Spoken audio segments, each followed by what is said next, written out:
I'm here to talk you through this example doc as you are wanting to make your writing flow between topic sentences and between paragraphs.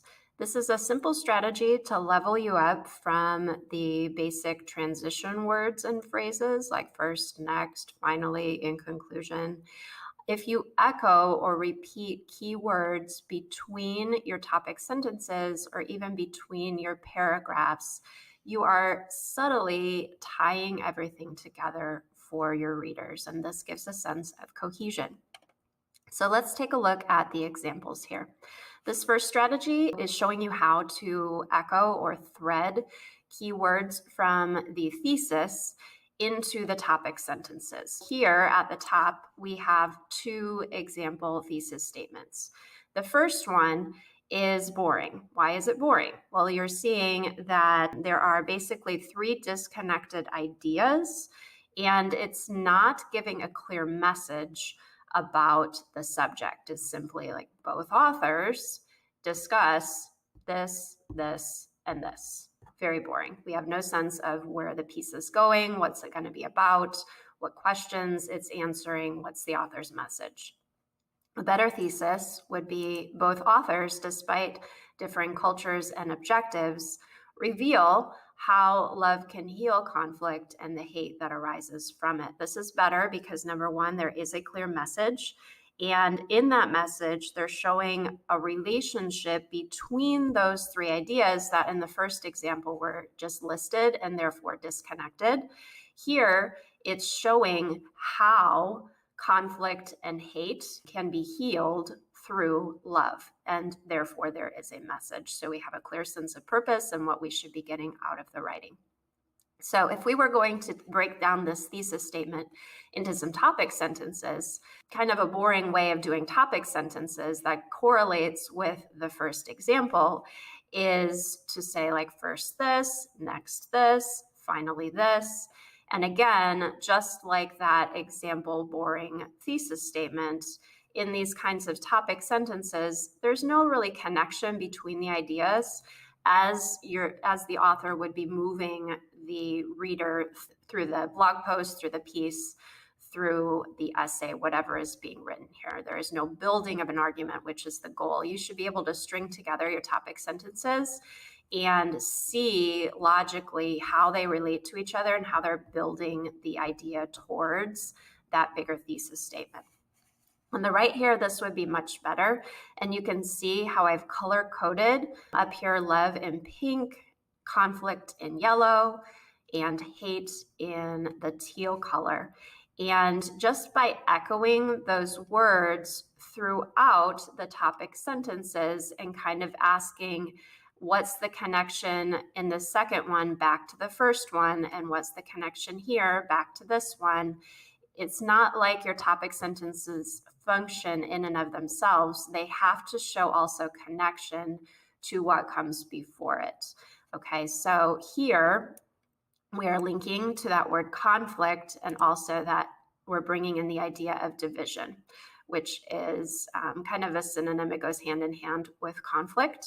And notice how the topic sentence is also really specific. We continue using that word division in the second topic sentences. The division causes hate. Well, that's showing a progression in ideas. There's cause and effect there, and we're bringing in that word hate from the thesis statement as well. Then in the third paragraph, to overcome this hatred and division, notice division is also in this word. So that creates cohesion between all of the topic sentences. And it's also, again, showing like cause effect and what the outcome is. So to overcome this hatred and division, people must rely on love, and bringing back to the thesis statement's central claim that love can heal both of these things, conflict and hate. So I want you to try this.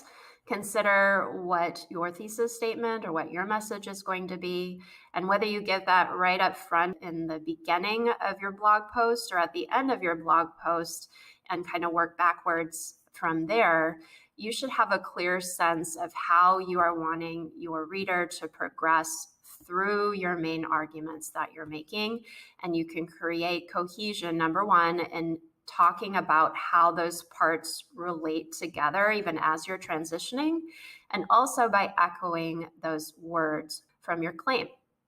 The second strategy here is to have that same idea, the threading or echoing of keywords, but between paragraphs. You might not have a setup where you have clear paragraphs in blog posts. They often look like this, where there's like little snippets because we want it to be scannable and easy to read. But notice even here, how we're repeating and echoing keywords. The difference here is we don't necessarily have yet a thesis statement to unify everything, but we are looking for a kind of a keyword or idea even that can be repeated at the beginning of the next section, even as we move forward. So for this one to this one, it's scandal. There is no one could believe said here. And then there's a question. Do you know who isn't surprised by the situation? So there's that connection between ideas of not being able to believe it, but at the same time, you know who is able to believe it? Well, every educator in America. So that's a nice cohesive transition there without saying a boring, predictable transition word. Here we have Aunt Becky, and it's not necessarily the next paragraph, but notice Aunt Becky is echoed down here. Between these two paragraphs, we have bad parental behavior and entitlement. And what comes next is an echoing of an idea. And I put it in parentheses and highlighted here just because I was identifying what's happening in this paragraph. But what follows the statement about bad parental behavior and entitlement are actual examples of bad parental behavior and entitlement. So that creates cohesion between these paragraphs. Here, there is the echoing of the word rule or rules. And we have it here, here, and then here, here. Now, at the very end, we have another echo back to the idea that no educator is surprised. So here to here, and even back to here, which creates cohesion in just this first section of the blog post that I grabbed. Any well-written blog post will have this subtle echoing of ideas. If you're not like using the same word, there is definite connection between the previous paragraph's idea and then further developing that idea, or kind of talking about how the next idea relates to that previous idea sort of thing. And this is different than unnecessary repetition or wordiness and using the same word over and over and over.